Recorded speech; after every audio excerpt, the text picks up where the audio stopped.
Two teams reached the fourth camp located at an altitude of about 7,920 meters. This section of the route is crucial for the final ascent to Everest, as it leads climbers to the world-famous death zone, where the extremely low oxygen levels cause the human body to collapse under strain. The transition from the third camp, located 500 meters lower, to the fourth was especially difficult due to the need to climb steep, icy slopes. The expedition consisted of ordinary people, many of whom had no experience at such extreme altitudes, as well as guides responsible for their safety. For Rob Hall and Scott Fisher, the success of their clients was not only a matter of professional pride, but also a decisive factor for the growth of their expedition business. The teams were hoping for better weather conditions, and by May 10th, the sky was predicted to be clear. During the tough transition to the fourth camp, climbers already felt the effects of the altitude.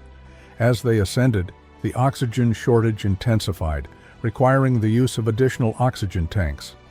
Having reached the pass, they approached the final stage and began preparations for the summit climb. The climbers spent most of the day in camp, resting and preparing their gear. This day was essential for both physical and psychological recovery. For many, the anticipation of the ascent was mixed with anxiety about the upcoming challenges. The journey involved climbing through the south summit at 8,750 meters, overcoming Hillary Step, and reaching the final point at 8,848 meters, the highest point on Earth. At such extreme altitudes, the body consumes oxygen faster than it can be replenished. Even with additional gear, climbers could only progress a quarter of their full potential, so they needed to carry many oxygen tanks for the ascent and descent. However, in case of an emergency, the reserves could run out, and any delays or incidents would result in running out of oxygen faster than climbers could return to camp. Meanwhile, the weather forecast remained favorable. The prospect of clear skies and relatively calm winds created perfect conditions for the summit ascent. However, on Everest, things could change quickly, so the calm feeling often proved deceptive. By the evening of May 9th, the climbers were ready for the ascent, which was scheduled to begin around 1 a.m. This strategy would allow the team to reach the summit by midday and return to camp before nightfall. The climbers began their ascent from the 7,920-meter mark, and the path from camp started relatively peacefully. But as the hours passed, it became more difficult. The first major obstacle was a small platform at 8,400 meters. At this point, complications arose as many climbers from various expeditions were trying to summit on the same day, causing a traffic jam that slowed progress. There were no fixed ropes on the subsequent sections of the route, which are essential for safe ascents on steep slopes. This wasted precious time, and at higher altitudes, the risks were extremely dangerous. Every minute spent above 8,000 meters rapidly depletes oxygen reserves. The climbers had hoped to reach the summit by noon, but their progress was too slow. By dawn, many had reached the so-called balcony, a platform where they could briefly stop to replace their oxygen tanks and rest. However, delays from previous obstacles had already put them behind schedule. The climbers had lost a great deal of time, and the cold, altitude, and fatigue began to take their toll. But with the summit so close, few dared to turn back. The teams advanced toward the south summit at 8,750 meters, with less than 200 meters remaining to the final point. This section was particularly exhausting due to the steep inclines. The fatigue, compounded by the thin air, further slowed their pace. Many climbers began to doubt whether they could reach the summit, and more importantly, whether they would make it back alive. The expedition had to be completed before darkness fell or the weather worsened. Another issue was Hillary Step, a narrow section that posed a significant challenge since only one person could ascend or descend at a time. Despite the increased risks, a few climbers reached the summit by midday, but far exceeded the recommended time for the ascent. Among them were Rob Hall, Doug Hansen, Scott Fisher, and their clients. For many, this was a moment they had been working toward for years, having gone through extensive preparation, training, and personal sacrifice. However, there were still many people climbing upwards. By 3 p.m., the weather began to deteriorate, with clouds rising from the south and winds picking up. Oxygen supplies were quickly depleting, and the most difficult part was for Doug Hansen, who had struggled throughout the ascent. As a devoted guide, Rob Hall refused to leave Hansen behind and stayed with him, even though he understood that their situation was worsening by the minute. Rob Hall and Doug Hansen found themselves in serious danger, trapped high on the ridge just as a powerful storm was approaching. Hansen was physically and mentally exhausted. Hall, having successfully guided many clients to the summit before, knew that this situation should not be an exception. Meanwhile, Scott Fisher, leader of another team, found himself in critical condition. Throughout the ascent, he had felt unwell, battling pulmonary edema. As Fisher began his descent, his condition rapidly deteriorated.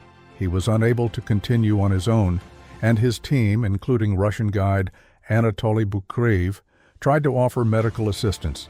However, the approaching storm and Fisher's deteriorating health made rescue impossible. Eventually, Fisher lost consciousness and was left behind. Those who reached the summit were caught in the full force of the storm. Wind speeds exceeded 110 kilometers per hour, and visibility dropped to near zero, making it impossible to find the way back. Those who descended earlier were safe and waited out the storm in tents while the others fought for survival high in the mountains. Among those stranded were Japanese climber Yasuko Namba and American climber B.K. Weathers. Both were caught in the storm and later found unconscious in the snow. Several other climbers were also found in the same condition. In the early hours of the storm, chaos and confusion reigned as several climbers, including a group of Japanese climbers with their guide Anandom Runga, wandered aimlessly near the South Col. The wind and temperatures had dropped below freezing, leaving little hope for survival. In those hours, the climbers were scattered and disoriented. Some huddled together trying to stay warm. Others wandered in different directions, searching for camp. As the storm raged on, many became stranded on icy slopes, exposed to the elements. With each passing minute, their situation grew more dire. Anatoly Bukreev had descended to camp a few hours earlier. When he learned that several climbers were still listed as missing, Bukreev made the boldest and riskiest decision of all. He set out to search for them. By then, he had run out of oxygen tanks, so he had to rely solely on his physical training and experience. Anatoly knew he could die, but the urge to act was overwhelming. Through the blizzards and strong winds, he made his way through the South Col, where the missing climbers were presumed to be. At that point, the situation on the mountain remained tragic. Although a few people could still be saved, many of those left behind had frozen to death.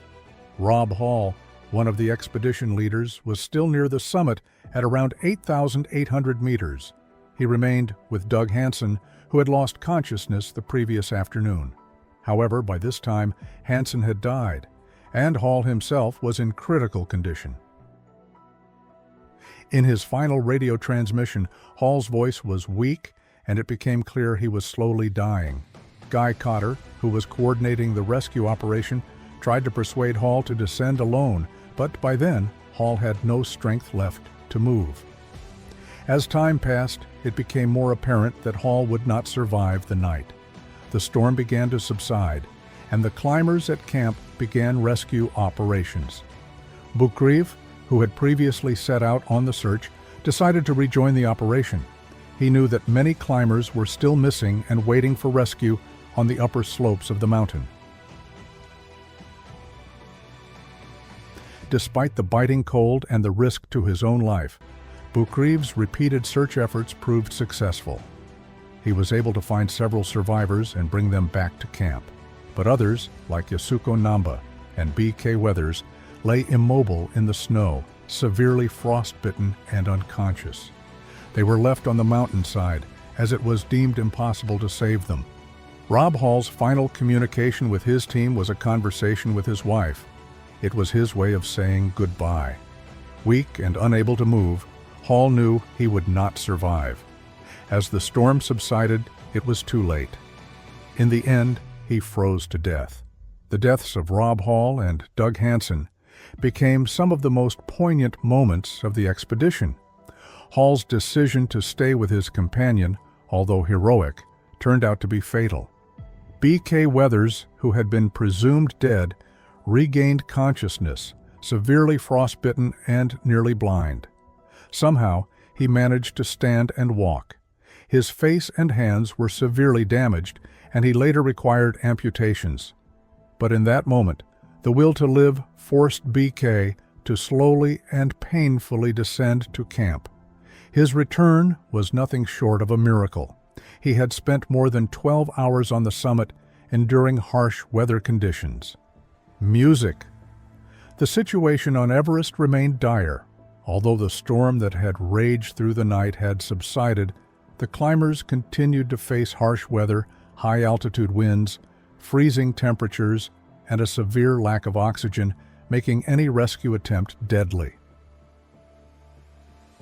That day, more than 30 people remained on the slopes, including participants from 2 commercial expeditions and independent climbers. Ultimately, 12 climbers were saved, though several were severely injured. 8 climbers died on the spot. The tragedy clearly demonstrated that even the most prepared and experienced climbers could not withstand the forces of nature. Everest remains one of the most dangerous places on Earth, where every step could be the last. If you enjoyed watching this video, please support it with a like and subscribe to the channel. See you soon.